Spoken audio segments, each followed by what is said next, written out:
এই সংসারে সব থেকে বেশি কঠিন কাজ কোনটা? তপস্যা করা, অর্থাৎ সব কিছু। কারণ যখন আপনি তপস্যা করেন তখন সেখানে আপনার ধৈর্য ভাঙার মতো কেউ থাকেন না, না কোনো বন্ধু, না কোনো আত্মীয়, না কোনো শত্রু, কেউ না।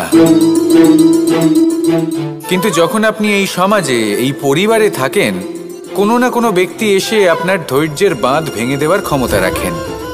তারা আপনার ধৈর্যের বাঁধ ভেঙে দেয়, আর কখনো কখনো তারা অনিচ্ছাকৃতভাবেই সেটা করে থাকেন।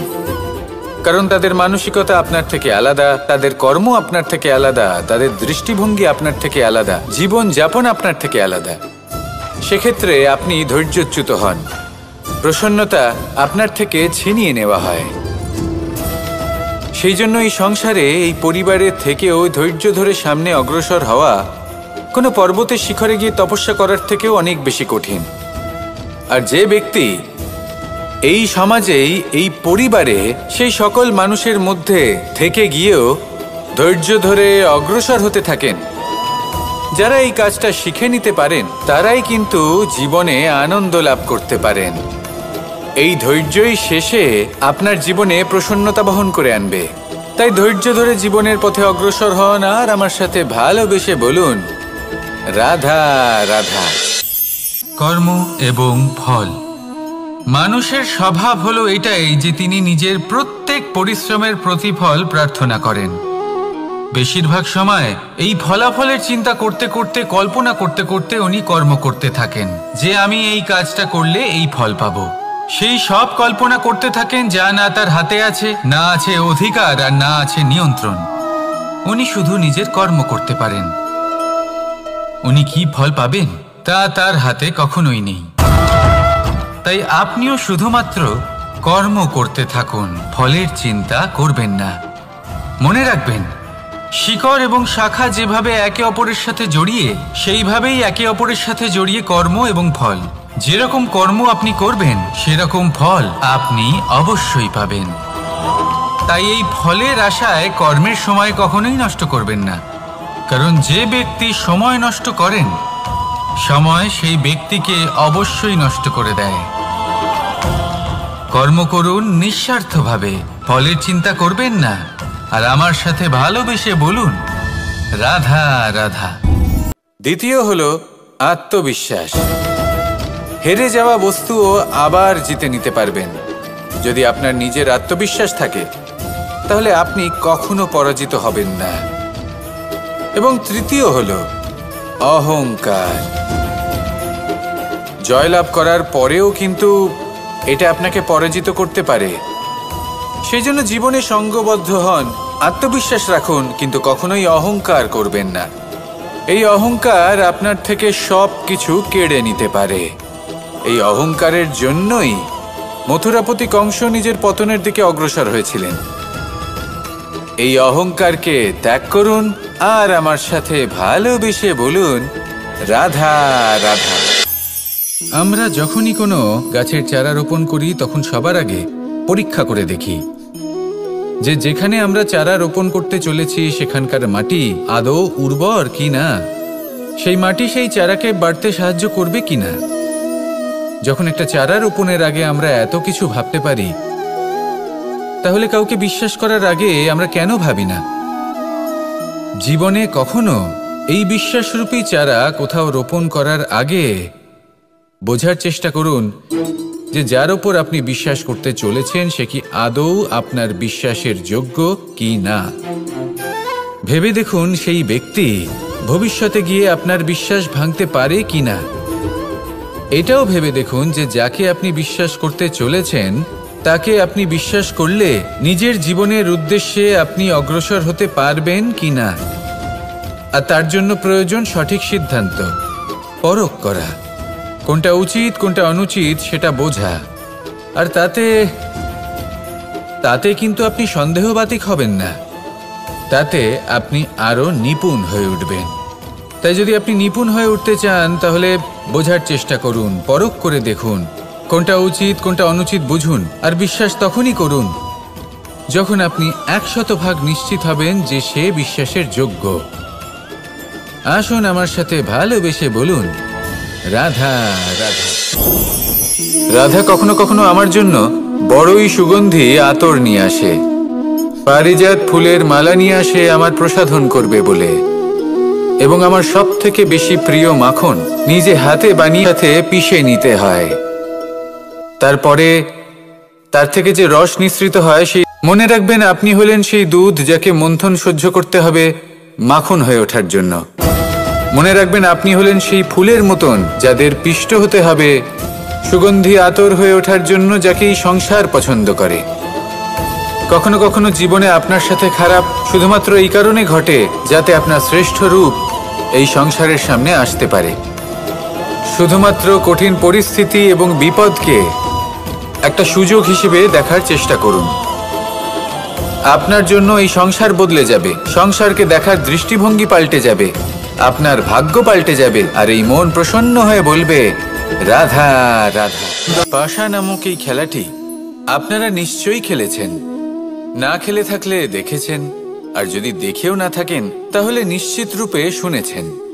মহাভারতের এই মহাযুদ্ধ কোথাও না কোথাও এই পাশা নামক খেলার কারণে হয়েছিল। পাশার এই বিচিত্র খেলা, দান, এইসবের কারণে কেউ নিজের মাথায় রাজ মুকুট পরিধান করেছিলেন, আবার সেখানে পরাজিত হওয়ার জন্য কাউকে বনবাসও ভোগ করতে হয়েছিল। কিন্তু এই খেলা সমাপ্ত হওয়ার পরে সমস্ত ঘুঁটি আর এই পাশার ছক একই পুটলিতে স্থান পেল। এটাই হলো আমাদের জীবন। এই সংসারে আমরা জয় পরাজয়ের বিষয়ে এতটাই ভাবি, এত চিন্তা করি যে এই জীবনের খেলার আনন্দটাই উপভোগ করতে পারি না।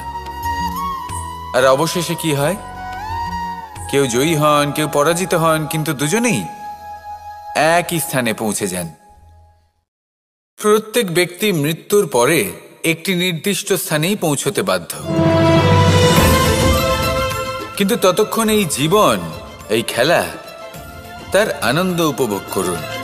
এই সংসারে সেই ব্যক্তি শ্রেষ্ঠ স্থানে পৌঁছতে পেরেছেন যিনি এই সংসারকে প্রকাশ প্রদান করেছেন, যিনি কখনো জয় পরাজয় এ বিষয়ে ভাবেননি, শুধু এই জীবনের খেলার আনন্দ উপভোগ করেছেন। এটাই আপনিও করুন আর আমার সাথে ভালোবেসে বলুন রাধা রাধা। প্রত্যেক মানুষ নিজের জীবনে দুঃখ অনুভব করেন। প্রত্যেকের দুঃখ আলাদা হতে পারে।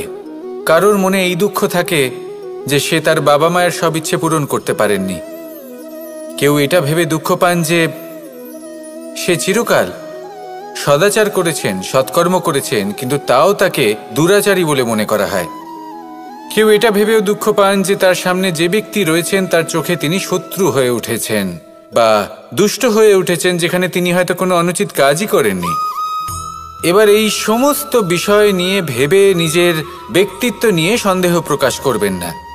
যদি নিজের ব্যক্তিত্ব নিয়ে কোনো সন্দেহ থেকে থাকে তাহলে কর্ম সংক্রান্ত প্রশ্ন করুন যে আপনি যা করেছেন তাতে কি উচিত ছিল, কি অনুচিত ছিল। যেটা প্রয়োজন সেটা এটা বোঝার যে আপনার অন্তর্মন, আপনার বিবেক আপনাকে কি বলছে, আর আপনার অন্তর্মন আর আপনার বিবেক আপনাকে যেটা করতে বলবে শুধু সেটাই করুন। আর তারপরে এই সংসার কি বলবে, কি ভাববে সেসব নিয়ে ভাবতে যাবেন না, কারণ এই সংসার তো ঈশ্বরকেও প্রশ্ন করে থাকে, ঈশ্বরকেও দোষী মনে করে। কখনো কখনো যখন কোনো ঘটনা মানুষের ইচ্ছা অনুযায়ী ঘটে না, তখন মানুষ এটা বলে যে হে ঈশ্বর, আপনি আমার পাশে থাকলেন না, আপনি বড়ই কঠোর, এটা আপনার দোষ।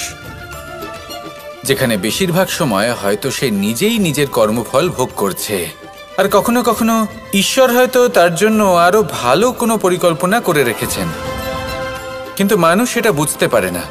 তাই দিনের শেষে যেটা প্রয়োজন সেটা হলো নিজের মনের কথা বুঝতে হবে। আপনার বিবেক কি বলছে শুধু সেটাই করুন আর সামনে এগোতে থাকুন। আমার সাথে ভালোবেসে বলুন রাধা রাধা। পরিবর্তন, এটা হলো সৃষ্টির অমূল্য নিয়ম। এই সংসারে সবকিছু সময়ান্তরে পরিবর্তিত হয়, এই সময়ও পরিবর্তিত হয়। পরিবর্তন চিরকাল হয়ে এসেছে আর চিরকাল হতে থাকবে, কিন্তু এবার আমরা সেই পরিবর্তন কিভাবে লাভ করব যেটা আমাদের প্রয়োজন, যেটা আমরা চাই। আমরা জীবনে বিকাশ চাই। এই বিকাশ কিভাবে লাভ করতে পারি? এই প্রকৃতি কিন্তু আমাদের অত্যন্ত উত্তম উদাহরণ দিয়ে বুঝিয়েছে। একটি বিন্দুর উদাহরণ দিয়েছে যা ভবিষ্যতে একটা বিশাল নদীর আকার ধারণ করে। এটা কিভাবে হয়? মেঘ থেকে একটি বিন্দু ঝরে পড়ে সেই পর্বতের ওপর যেখানে হিম আছে। সেই হিমের সংস্পর্শে আসা মাত্র সেই বিন্দুর সাথে আরও বেশ কিছু বিন্দু যুক্ত হয়। তারপর তারা অগ্রসর হয়, আরও কিছু বিন্দু যুক্ত হয়, আস্তে আস্তে একটা ক্ষীণ ধারার রূপ ধারণ করে এবং সেটাই ভবিষ্যতে আরও এগোতে থাকে। অনেকটা যাওয়ার পর যখন অনেক সংখ্যক বিন্দু একসাথে যুক্ত হয় তখন সেটা বিশাল নদীর আকার ধারণ করে। এবার আমরা মানুষ বলে আমাদের সাথে এই নিয়মের অন্যথা হয় তা নয়। আমরাও এই প্রকৃতির অংশ। আমাদের ক্ষেত্রেও একই নিয়ম প্রযোজ্য। যখন পরিশ্রম করে অনেক সংখ্যক বিন্দু আমরা একত্রিত করব তখনই পরিবর্তনের নদী প্রবাহিত হবে। প্রয়োজন হল নিরন্তর পরিশ্রম করা এবং ধৈর্য ধরা। এটা করতে থাকুন, জীবনে সব কিছু লাভ করতে পারবেন। কারণ প্রকৃতি আমাদের এটাই শিখিয়েছে, আর আমরা এই ব্রহ্মরই একটি অংশ, যার দ্বারা এই ব্রহ্মাণ্ড নির্মিত। আসুন আমার সাথে ভালোবেসে বলুন, রাধা রাধা। কখনো এই প্রকৃতির দিকে তাকিয়ে থাকবেন। এই প্রকৃতি অনেক ধরনের শিক্ষা দেয়। কোনো একটা গাছকে দেখুন কিভাবে সে মাটি থেকে জল শুষে নেয়। কিন্তু সে নিজে গ্রহণ করে না, এই সংসারকে প্রদান করে, যাতে পশু পাখি মানুষ তারা এই ফল গ্রহণ করে শক্তিশালী হয়ে উঠতে পারে, সুস্থ থাকতে পারে। সেভাবেই নদী, সরোবর এরা নিজেরাও কিন্তু নিজেদের জল গ্রহণ করে না, মাটিকে প্রদান করে, পশু পাখিকে প্রদান করে। সূর্য নিজেও নিজের জন্য প্রজ্বলিত হয় না, সে প্রকাশ ছড়িয়ে দিতে চায় আমাদের সবার কাছে, সে আলো পৌঁছে দিতে চায়। এই প্রত্যেকের কর্মে পরমার্থ নিহিত আছে, আর সেই জন্যই এদের সকলকে পুজো করা হয়। তাই মনে রাখবেন, আপনার কাছে জীবন যাপনের অতিরিক্ত যা কিছুই আছে তা পরমার্থের জন্য। তাহলে তার সদ্ব্যবহার করুন আর আমার সাথে ভালোবেসে বলুন, রাধা রাধা। আমরা প্রত্যেকেই অবশ্যই এই দোষ চাপিয়ে দেন যে এদের জন্যই এই সমস্যা এসেছে। এবার যদি আমি আপনাকে কোনো পরামর্শ দিই তাহলে এটাই বলবো যে দৃষ্টিভঙ্গি পাল্টে দেখুন। এই দৃষ্টিভঙ্গি দিয়ে দেখুন যে এই সংসারে যে সমস্যায় আসুক না কেন তার জন্য কেউ দোষী নয়, না আপনি না অন্য কেউ। এই পুরো খেলাটাই আপনার মানসিকতা, আপনার দৃষ্টিভঙ্গির, আপনার মনের। কিভাবে বোঝাচ্ছি? যখন আমাদের মন শক্ত থাকে তখন কঠিন থেকে কঠিনতর পরিস্থিতিও আমাদের জীবনে খুব বেশি হলে প্রতিস্পর্ধা হয়ে থেকে যায়। সেখানে যদি আমাদের মন দুর্বল থাকে তখন অল্প কঠিন পরিস্থিতিও আমাদের কাছে খুব বড় সমস্যা হয়ে যায়, তাই না? একটা শক্ত মন কঠিন পরিস্থিতিকে প্রতিস্পর্ধা হিসেবে দেখে আর তার মধ্যে ওটা সুযোগ খুঁজে নেয়। আমাদের শুধু এটাই করতে হবে। এই সংসারে অন্য কাউকে দোষী মনে করলে আপনার সমস্যা দূর হয়ে যাবে না। সেই জন্য এই সংসারকে দোষ দেওয়ার বদলে এই সমস্যার মূলে চলে যান, সেটাকে বুঝুন, নিজের এই মনকে শক্ত করে তুলুন। যদি আপনার মন শক্তিশালী হয় তাহলে এই সংসারে অনেক বড় বড় কঠিন থেকে কঠিনতর পরিস্থিতিও যদি আসে, আপনার জীবনে যতই বড় বড় সমস্যা আসুক না কেন আপনার লক্ষ্য লাভে বাধা দিতে পারবে না। আসুন আমার সাথে ভালোবেসে বলুন, রাধা রাধা। আমরা সবাই পাথর দেখেছি, পর্বতও দেখেছি, শুকনো পাতাও দেখেছি, শ্যামল বনানীও দেখেছি। কখনো ভেবেছেন পাথরের অস্তিত্ব কিন্তু ততক্ষণ পর্যন্ত যতক্ষণ সে পর্বতের গায়ে আটকে থাকে? যখন সেই পর্বত থেকে সেই পাথর ভিন্ন হয়ে যায় ও নিজের অস্তিত্ব হারিয়ে ফেলে। আস্তে আস্তে কখনো পাথর কেটে বা কখনো পিষ্ট হয়ে সেই পাথর আস্তে আস্তে মাটিতে পরিণত হয় এবং পূর্ণরূপে নিজের অস্তিত্ব হারিয়ে ফেলে। এটাই পাতার সাথেও হয়। এই পাতা যতক্ষণ গাছের ডালের সাথে যুক্ত ততক্ষণ তার অস্তিত্ব থাকে। যখনই ডাল থেকে বিচ্ছিন্ন হয় সেও নিজের অস্তিত্ব হারিয়ে ফেলে। আর এটাই আমাদের সাথেও হয়। যতক্ষণ আমরা নিজেদের আপনজনের সাথে যুক্ত থাকি আমাদের অস্তিত্ব বজায় থাকে। যখন আপনজনদের সাথে সম্পর্ক ছিন্ন করি তখন আমরাও আমাদের অস্তিত্ব হারিয়ে ফেলি।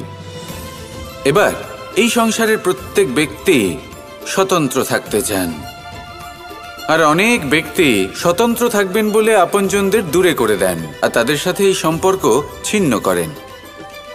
এটা কি সত্যি প্রয়োজন? আপনজনদের সাথে সম্পর্ক ছিন্ন করে নিজের অস্তিত্ব হারিয়ে ফেলা প্রয়োজনীয়, নাকি আপনজনদের সাথে সম্পর্ক বজায় রেখে নিজেদের স্বতন্ত্র করে রাখা সেটা আবশ্যক? নির্বাচন আপনারই। আসুন আমার সাথে ভালোবেসে বলুন, রাধা রাধা।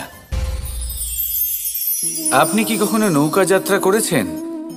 করে না থাকলেও নিশ্চয়ই দেখেছেন যে এই জল যা নিজের অন্তরে সব কিছু সমাহিত করে নিতে পারে, এই নৌকা সেই জলের ওপরেই ভেসে থাকে।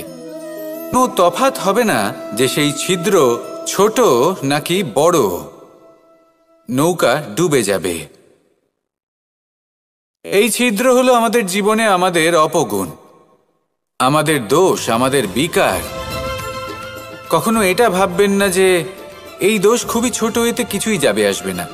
না, সেই ছোট দোষ, সেই ছোট বিকার যদি সেটাকে শুধরে না নেন তাহলে সেটা আপনাকে আপনার পতনের দিকে নিয়ে যাবে। শেষ পর্যন্ত এটা আপনার ওপর নির্ভরশীল যে আপনি কি চান। আপনার জীবনের এই নৌকা এভাবেই ডুবে যেতে দেখবেন, নাকি নিজেকে শুধরে নিয়ে সেই নৌকার সেই ছিদ্রটাকে ভরিয়ে তুলতে চাইবেন? নির্বাচন আপনার। আসুন আমার সাথে ভালোবেসে বলুন, রাধা রাধা। জল, জলই পৃথিবীতে বেঁচে থাকার জন্য আবশ্যক তো বটেই, কিন্তু এই জল আমাদের একটা অত্যন্ত গুরুত্বপূর্ণ শিক্ষা প্রদান করে। কখনো এই জলকে দেখেছেন? যে পরিস্থিতিতেই এই জল প্রবাহিত হোক না কেন, এর উপর যা কিছুই প্রভাব থাকুক না কেন, এর পথে যতই বাধা আসুক না কেন, তার মধ্যে থেকে ও নিজের পথ ঠিক বের করে নেয়, কিন্তু নিজের প্রবাহ থামতে দেয় না, ক্রমাগত অগ্রসর হতে থাকে। সেরকমই একটা শিক্ষা যেটা আমরা জল থেকে পেয়ে থাকি তা হলো এটা, আমরা যখন জলের দিকে তাকাই তখন আমরা নিজের প্রতিবিম্ব দেখি, স্পষ্টভাবে দেখতে পাই। কিন্তু তখনই দেখতে পাই যখন এই জল শান্ত থাকে, স্থির থাকে। যদি এই জল অশান্ত হয়ে থাকে, স্থির না হয়, তাহলে আমরা এতে নিজের প্রতিবিম্ব দেখতে পাই না। এটাই আমাদের মনের সাথেও হয়ে থাকে। যখনই জীবনে কোনো সংকট আসে, যদি আমরা শান্ত মনে, স্থির মনে সিদ্ধান্ত নিই, তাহলে সেটা এমন একটা শীতল সিদ্ধান্ত হবে যেটা আমাদের ভবিষ্যৎকে একটা শ্রেষ্ঠ স্থানে নিয়ে যাবে। যদি এই মন অশান্ত হয়, বিচলিত হয়, পীড়িত হয়, দুঃখিত হয়ে থাকে, রুষ্ট হয়ে থাকে, তাহলে অনেক সময় আমরা এমন সিদ্ধান্ত নিই যেটা আমাদের জন্য অনুচিত প্রমাণিত হয়। যখন আপনি ক্রুদ্ধ ছিলেন বা দুঃখের বশে ছিলেন, তখন অনেক সময় হয়তো এমন সিদ্ধান্ত নিয়েছেন যেটার জন্য ভবিষ্যতে আপনি অনুশোচনা করেছেন। এবার দেখুন, এই আবেগগুলো থেকে আমরা পালাতে পারবো না, কিন্তু এই আবেগগুলো আপনার উপর কতটা প্রভাব ফেলবে সেটা আমরা অবশ্যই ঠিক করতে পারি। এই মনকে আমরা নিয়ন্ত্রণ করতে পারি। এটাই করুন, চিন্তা করুন, এই মনকে শান্ত রাখুন, স্থির হতে চেষ্টা করুন, আর তারপরে সিদ্ধান্ত নিন। আসুন আমার সাথে ভালোবেসে বলুন, রাধা রাধা। এই সংসারে ভৌতিক বস্তুরও নিয়তি আছে। যারাই এই সংসারে আসে বা উৎপন্ন হয়, তারা কিছুমাত্র সময় পর্যন্তই এখানে থাকতে পারে, আর তারপরে সেও লুপ্ত হয়ে যায়, অর্থাৎ সে নিজেও এই পঞ্চমহাভূতে সমাহিত হয়ে যায়। আমাদের সাথেও ঠিক এটাই হয়। সেই জন্যই ঈশ্বর দ্বারা প্রদত্ত এই উপহারের বিষয়ে ভাবুন, এই জীবনের বিষয়ে ভাবুন। ঠিক যেমন বিশ্বাস ভঙ্গ হলে কোনো ব্যক্তি আমাদের কাছে অপরিচিত হয়ে যান, ঠিক সেরকমই শেষ নিঃশ্বাস ত্যাগের পর এই শরীরও আমাদের কাছে পরই হয়ে যায়। তাই এই শরীর থাকাকালীন শ্রেষ্ঠভাবে একে সদ্ব্যবহার করুন, এই জীবনে শ্রেষ্ঠ কর্ম করুন। আর এই জীবনকে শ্রেষ্ঠভাবে যাপন করার জন্য কিছু কথা বোঝা প্রয়োজনীয়। যদি আপনি কারোর প্রশংসা করেন তাহলে পূর্ণ হৃদয় দিয়ে করুন। যদি আপনি হস্তক্ষেপ করে থাকেন তাহলে মস্তিষ্ক দ্বারা করুন। যদি আপনি সমীক্ষা করেন তাহলে বিবেক দ্বারা করুন। যদি আপনি ধন অর্জন করতে চান তাহলে নীতি অনুসারে চলুন। যদি জীবনযাপন করতে চান তাহলে রীতি মেনে করুন। আর যদি ঈশ্বরের ভজন করতে চান তাহলে ভক্তিভাব নিয়ে করুন। শুধু এই কথা মনে রাখবেন যে আপনার এই জীবন কিন্তু অনিশ্চিত কাল পর্যন্তই আছে। কতক্ষণ আছে সেটা কেউ জানে না। তাই কিছু মুহূর্ত যেটা যাপন করতে আমরা এখানে এসেছি, সেখানে ক্রোধ, অহংকার, ঈর্ষা, এইসব আবেগের কি গুরুত্ব বলুন তো? এগুলো ত্যাগ করুন। মানুষকে ক্ষমা করতে শিখুন। আস্তে আস্তে বিশ্বাস করতে শিখুন। এই সংসারে নিঃস্বার্থভাবে প্রেম করতে শিখুন আর সবার মধ্যে আনন্দ বিতরণ করুন। তাই এই সব গুণ যদি আপনি আত্মসাৎ করতে পারেন তাহলে আপনার জীবনে শুধু আনন্দ এবং আনন্দই বিরাজমান হবে। আসুন আমার সাথে ভালোবেসে বলুন, রাধা রাধা। এই ব্রহ্মাণ্ড কত বৃহৎ, তাই না? যার সম্মুখে এই পৃথিবীকেও একটা বিন্দুর মতো মনে হয়। আর এই পৃথিবীতে আমরা কে হই? আমাদের আকার কিরকম? আমাদের অস্তিত্বই বা কি? যখন আমরা এভাবে ভাবি তখন মনে হয় আমরা কিছুই নই। তা আমরা যখন কিছুই নই তাহলে আমরা এত চিন্তা করি কেন? কি ভেবে ভয় পাই? কাকেই বা এত ভয় পাই? কে আমাদের মারতে পারে আর কেই বা আমাদের জন্ম দেবে? আত্মার আসলে না কখনো জন্ম হয় আর না কখনো মৃত্যু। আত্মা শুধুই শরীর বদল করে। আপনি, আমি, আমরা সকলে এই শরীর নয়, আমরা হলাম আত্মা, যা হলো পরম আত্মার পরম অঙ্গ। সেই জন্য মনে রাখবেন, বাইরের কোথাও দেখবেন না, নিজের অন্তরের গভীরে গিয়ে দেখুন, আত্মাকে উপলব্ধি করতে শিখুন। ক্লেশ, ভয়, চিন্তা, এই সব কিছুর থেকে নিজেকে দূরে রাখুন, তাহলেই উপলব্ধি করতে পারবেন পরমাত্মা কে। তাহলে আসুন আমার সাথে ভালোবেসে বলুন, রাধা রাধা। পরিবর্তন এই সংসারের শাশ্বত নিয়ম। কোনো রাজা নেই যিনি চিরকাল রাজা থাকেন, কোনো ধনী ব্যক্তি নেই যিনি চিরকাল ধনী থাকবেন। এই সংসারে সূর্যের স্থান নেওয়ার জন্য চন্দ্রিমার আগমন ঘটে। কোন স্থান যাকে পতিত বলা হয়েছিল সেখানে মহল তৈরি হয়েছে। কোন স্থান যাকে আজ মলিন বলা হয়েছে কাল সেখানে মন্দিরও স্থাপন হতে পারে। কোনো ঋতু চিরকালের জন্য থাকে না, কখনো সময় চিরকাল একরকম থাকে না। আজ যে আপনার কাছে রয়েছে কাল অন্য কারোর ছিল। আজ যে আপনার কাছে রয়েছে কাল তা অন্য কারোর কাছে চলে যাবে। আপনার সাথে কিছু থাকলে তা হলো আপনার কর্ম, কিন্তু সেই কর্মের পরিণামও আপনার নয়। আপনি শুধু কর্ম করুন, বাকি সবকিছুই পরিবর্তনশীল। কিন্তু সেই পরিবর্তনকে দেখে ভয় পাওয়ার প্রয়োজন নেই, তাকে স্বাগত জানান। যদি আপনি হাসি মুখে সেই পরিবর্তনকে স্বাগত জানান তাহলে এই পরিবর্তনও হাসি মুখে আপনার সাথে থাকবে। আসুন আমার সাথে ভালোবেসে বলুন, রাধা রাধা। সঞ্চয়। মানুষের যখন থেকে বোধবুদ্ধি হয় সঞ্চয় করতে আরম্ভ করে দেন। সঞ্চয় করতে থাকেন ভোজনের, সঞ্চয় অর্থের, সঞ্চয় শক্তির। নিজের জন্য করেন, নিজের পরিবারের জন্য করেন, নিজের স্ত্রীর জন্য করেন, সন্তানের জন্য করেন, সন্তানের জন্য সঞ্চয় করেন। সঞ্চয় করার জন্য ওনার কাছে অনেক কারণ রয়েছে, কারণ উনি এটা ভাবেন যে এই সঞ্চিত শক্তির জন্য কেউ ওনার কোনো ক্ষতি করতে পারবে না। মানুষ ভুলে যান একটা গুরুত্বপূর্ণ কথা, এই সত্য, উনি এই সংসারে খালি হাতেই এসেছিলেন আর এখান থেকে ওনাকে খালি হাতেই যেতে হবে। যা এখানকার তা এখানেই থেকে যাবে। আর যদি কিছু ওনার সাথে যায় তা হলো ওনার কর্ম, আর কিচ্ছু নয়। তাই যদি কিছু অর্জন করতে চান তাহলে শুভ কর্ম অর্জন করুন, আত্মশক্তি অর্জন করুন, কারণ পরলোকে এটাই হবে আপনার সম্পত্তি। তাহলে কি এটা আপনি অর্জন করতে চান না? আসুন আর আমার সাথে ভালোবেসে বলুন, রাধা রাধা। সদিচ্ছা। দেখতে গেলে 3 অক্ষরে তৈরি এই শব্দ, কিন্তু সমস্ত ত্রিলোক তার উপরেই আধারিত। আপনি এই সংসারে এসেছেন, তখন অবশ্যই শ্বাস নেবেন, কিন্তু তার বদলে আপনাকে কিছু তো দিতেই হবে। আপনার উপর নির্ভর করছে আপনি কি দেবেন। কি দেবেন এই সংসারকে, এই সমাজকে, নিজের পরিবারকে, আর তার বদলে কি নেবেন? যশ নাকি অপযশ?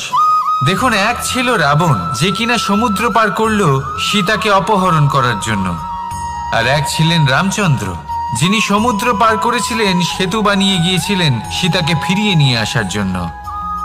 দুজনেই সমুদ্র পার করেছিলেন, শুধু পার্থক্য ছিল সদিচ্ছাকে বোঝার, লক্ষ্যের। অনেক মানুষের যাত্রা একরকম হতেই পারে, কিন্তু আনন্দ তখনই লাভ করবেন যখন লক্ষ্য শুভ হবে, মহান হবে। এই লক্ষ্য দিয়ে এই সংসারের কল্যাণ হবে এবং মানুষের সম্মান হবে। যদি আপনার সংকল্প উচিত হয় তাহলে আপনার লক্ষ্য উচিতই হবে, নয়তো শুধুমাত্র বিনাশ হবে। আর উচিত এটাই হবে যে বিনাশের হাত থেকে যেন নিজেকে বাঁচানো যায়, কি বলেন? তাই জীবনে যে লক্ষ্য স্থির করছেন, মনে রাখবেন তা যেন শুভ লক্ষ্য হয়। যদি এরকম হয় তাহলে আপনার যাত্রা, আপনার জীবন দুটোই শুভময় হবে। আসুন আর আমার সাথে ভালোবেসে বলুন, রাধা রাধা। সুরক্ষা। এই সুরক্ষা আসলে কি? এটা কি কোনো কবচ নাকি কোনো সীমা? এই সুরক্ষা আসলে অন্য কিছু। আমাদের মাতা পিতা, আমাদের প্রিয়জন, আমাদের বন্ধু, এই সমাজ, আমাদের শুভাকাঙ্ক্ষী, আমাদের আত্মীয়, এনারা সবাই আমাদের জীবনে কোনো না কোনোভাবে সুরক্ষা দিয়ে থাকেন, একটা কবচ দিয়ে থাকেন কোনো না কোনো রূপে। কিন্তু দেখতে গেলে আমাদের পরাক্রমের পথে, আমাদের বীরত্বের পথে, আমাদের সাহসের পথে এই সুরক্ষাই সব থেকে বড় বাধা হয়ে দাঁড়ায়। একবার ভেবে দেখুন, যদি আপনি কোনো সুরক্ষাই না পান, বা যদি আপনি এই সুরক্ষা ভেঙে বাইরে আসতে পারেন, তাহলে আপনার বীরত্ব চরম সীমায় পৌঁছে যায়। কেন? কারণ তখন আপনি জানেন যে এই সংসারের সম্মুখীন আমাদের নিজেদেরই হতে হবে। আপনি বুঝে যান যে শত্রুর সম্মুখীন এবার নিজের বলের দ্বারা, নিজের পরাক্রমের দ্বারা, নিজের সাহসের দ্বারা করতে হবে। আর তখন আমাদের মনের মধ্যে এই শক্তি জাগ্রত হয়। এই শক্তি অন্তরেই বসবাস করে। শুধু এটা চিনে নিতে হবে, একে জাগ্রত করতে হবে, আর এটা সুরক্ষা ভেঙে যাওয়ার পরেই সম্ভব হয়। আর যারা নিজের শক্তি সম্পর্কে জানেন, যিনি নিজেই জানেন তিনি কতটা শক্তিশালী, তিনি নিজেই নিজের সুরক্ষা কবচ চিরকালের মতো ভেঙে ফেলে দেন, ঠিক কর্ণের মতো। আর তারপরে দেখুন, আপনার পরাজয় হোক বা বিজয়ী হোক না কেন, সেটাই অনেক বড় হয়, সেটাই প্রশস্ত হয়ে থাকে। সেই জন্য ত্যাগ করুন নিজের ভয়কে, নিজের আশেপাশের এই সুরক্ষা চক্রকে ভেঙে ফেলুন, আর সম্মুখীন হন এই সংসারের নিজের শত্রু সম্মুখীন হন। পরাক্রমের এই অঙ্কুর, তা অঙ্কুরিত হওয়ার জন্য বীজের উপরের এই কবচ, এটা ভেঙে যাওয়া অতি আবশ্যক। আসুন আমার সাথে ভালোবেসে বলুন, রাধা রাধা। যখন আমরা হাঁটতে থাকি আর আমাদের পায়ে কাঁটা বিঁধে যায়, তখন মুখ দিয়ে আহ বেরিয়ে আসে, কান্না চলে আসে, আর অনেক সময় অভিশাপও বেরিয়ে আসে। কিন্তু আমরা কি কখনো এটা এইভাবে দেখেছি, এইভাবে ভেবেছি যে আমরা যে পথে চলেছি সেই পথে কাঁটা বিঁধেছে, নাকি আমরা সেই পথ নির্বাচন করেছি যাতে শুধুই কাঁটা রয়েছে? নাকি আমরা এভাবে ভেবে দেখেছি যে এই কাঁটা আমাদের কষ্ট দিতে এসেছে, নাকি এটা আমরাই বিছিয়ে রেখেছিলাম? সাবধান থাকা উচিত ছিল, কারণ কাঁটা বিঁধলে যন্ত্রণা হবে, চিৎকার করে ফেলতে পারি, মুখ থেকে অভিশাপও বেরিয়ে আসতে পারে। কিন্তু এই অভিশাপ শুধুমাত্র আমাদের তরফ থেকে অভিশাপ হয়, সামনের ব্যক্তিটির ওপরও নির্ভর করে। এবার সেই ব্যক্তি যদি এমন হয় যে ফুল আর কাঁটা এই দুই সমানভাবে গ্রহণ করতে পারে, তার কাছে অভিশাপও বরদানে পরিণত হয়। শেষ পর্যন্ত ব্যাপারটা দাঁড়ায় ভাবনা, চিন্তা, দৃষ্টিভঙ্গির ওপর। কারণ আপনার এই ভাবনাই সত্যি হয়ে সামনে আসে। সেই জন্য এই ভাবনা, চিন্তা, মানসিকতাকে গুরুত্ব সহকারে দেখবেন। এই বিবেচনা নিয়ে বিবেচনা করতে শিখুন। আমার কথার অর্থ হলো যে জীবনে যখন এরকম কিছু একটা ঘটবে তখন ভেবে দেখুন যে এরকম কেন হলো। আপনি কি এমন কোনো কর্ম করেছিলেন যার কর্মফল এটা? এমন কোনো কাজ যা অনুচিত ছিল, অসত্য ছিল, যা অভদ্রতার কারণ ছিল? ভেবে দেখা প্রয়োজন। দেখুন, ইচ্ছে হলো আপনার যে আপনি কি করতে চান, ভাবনা আপনার, সত্য আপনার, জীবন আপনার, সিদ্ধান্ত আপনার। আসুন আর আমার সাথে ভালোবেসে বলুন, রাধা রাধা। সময়, এই সময় আসলে কি? এই সময় একটা সরল রেখা তো কখনোই নয়। সময় হলো একটা চক্র, যেখানে এর আদি সেখানেই হলো এর অন্ত, আর যেখানে তা শেষ হয় সেখান থেকেই তার শুরু হয়। এই সময় একটা অত্যন্ত বিচিত্র চিন্তা, বিচিত্র ভাবনা, একটা বিচিত্র বস্তু যা কেউ বুঝতে পারেন না। এই সময়ের লীলা, এর কোনো প্রমাণ নেই, কোনো জ্ঞান নেই, কোনো পরিমাপ নেই। শুধু এটুকু আমরা জানতে পারি, যেখানে শেষ হবে সেখান থেকে একটা নতুন সূচনাও হবে। যা আজ আপনার কাছে আছে কাল অন্য কারোর কাছে যাবে, তারপরে তার কাছ থেকেও অন্য কারোর কাছে যাবে, তারপরে তার থেকেও ছিনিয়ে নেওয়া হবে। এই নিয়তির একজনের কাছ থেকে অন্যজনের কাছে আদান প্রদানের এই সময় হলো আপনার সময়। এই সময়ের সদ্ব্যবহার করুন, এই সময়কে বাঁচুন। আপনাকে শুধু এটাই সুনিশ্চিত করতে হবে যে আপনি কোন পক্ষে আছেন। আর সত্যি বলতে কি, আপনার জীবনের পরিণাম নির্ভর করে আপনার নির্বাচনের ওপর। আপনি কোন পক্ষ নির্বাচন করছেন? তাহলে মনে রাখবেন, জীবনে সেই পক্ষই নির্বাচন করবেন যা চয়ন করার পরে আপনি সুখ অনুভব করবেন, আপনি সন্তোষ লাভ করবেন, প্রসন্নতা লাভ করবেন। আর আমি এটাই সুনিশ্চিত করব যে এই পক্ষ যেন শান্তির পক্ষ হয়, এই পক্ষই যেন প্রেমের পক্ষ হয়। তাহলে চিন্তা করবেন না, আর আসুন আমার সাথে ভালোবেসে বলুন, রাধা রাধা। দৃষ্টি আর দৃষ্টিভঙ্গি, এই সমগ্র লীলা হলো এই দুইয়ের। বিচিত্র হতে পারে, কিন্তু এটাই সত্যি। এবার আপনাকে একটা উদাহরণ দিয়ে বোঝাই। অনেক সময় আপনি কোনো ব্যক্তিকে এটা বলতে শুনবেন যে আমি আমার নিজের উপরে গর্ব করি, আমি নিজেকে নিয়ে গর্ব করি, আমি খুব ভালোভাবে আমার মা বাবার সেবা করি, ওনাদের আমি সবসময় সুখী রাখি, ওনাদের আমি একটা বাড়ি দিয়েছি, সকল সুখ সুবিধা দিয়েছি, ওনাদের জীবনে প্রত্যেক জিনিস দিয়েছি আর দেব যা তাদের প্রয়োজন। এবার আমাকে বলুন যে আপনি কে হন? আপনি হলেন সেই বীজ যা আপনার মাতা পিতা রোপণ করেছেন। আপনার মা বাবাই আপনাকে এই সংসারে জন্ম দিয়েছেন। এবার এইসব কথার কি তাৎপর্য? এই হলো সেই ব্যক্তির দৃষ্টিভঙ্গি। এবার দেখা যাক এই প্রকৃতি আমাদের কি শেখায়। কখনো কোনো গাছকে দেখবেন, যখন সেই গাছে ফল আসে, সে মালিকে এটা বলে না যে দেখো আমি তোমাকে ফল খেতে দিচ্ছি। সেই বৃক্ষ এটা বলে না যে দেখো আমি তোমায় আহার করতে দিচ্ছি, কারণ ও জানে যে এটা হলো সেই মালির পরিশ্রম, এটা হলো তারই কর্মের ফল, আর এটা তারই পাওয়া উচিত। সে বলে যে তোমার জিনিস তোমাকেই অর্পণ করলাম, এ আমার জিনিস নয়। ও জানে সেই মালির গুরুত্ব আসলে কি। এটা হলো তার দৃষ্টিভঙ্গি। সেই জন্য আপনি জীবনে কোন ব্যক্তির মধ্যে, কোন পশু পাখির মধ্যে, কোন প্রাণীর মধ্যে, কোন পরিস্থিতিতে, কোন আবেগের মুহূর্তে কি দেখতে পাচ্ছেন, সেটা আপনার দৃষ্টিভঙ্গির উপরে নির্ভর করছে। তাই নিজের মনে ধনাত্মক ভাব জাগ্রত করুন, শুভ চিন্তা নিয়ে আসুন। এই ভাবনাই সত্য হয়ে সামনে আসবে। এই দৃষ্টিভঙ্গি এমন হয়ে যাবে যে আপনার জীবনে সবকিছুই শুভ হবে। তাহলে আসুন আর আমার সাথে ভালোবেসে বলুন, রাধা রাধা। প্রতিশোধ অথবা কাউকে দুঃখ দেওয়ার ভাবনা, যদি এটা আপনার মনে থাকে তাহলে আপনি নিজের মনেই যন্ত্রণার একটা বিশাল বৃক্ষ রোপণ করছেন, এটা মনে রাখবেন। কারণ কাউকে দুঃখ দেবার এই ভাবনা, এটা হলো সেই বীজ যা আপনার মনেই পতিত হবে, আপনার মনেই অঙ্কুরিত হবে, আর আপনার মনেই একটা বিশাল বৃক্ষরূপে বেড়ে উঠবে। জীবন আপনার, কর্ম আপনার, কাউকে দুঃখ দেবার ভাবনা আপনার ছিল, এই বৃক্ষ হলো আপনার, তাই এর ফলও আপনিই পাবেন, যা গ্রহণও আপনাকেই করতে হবে।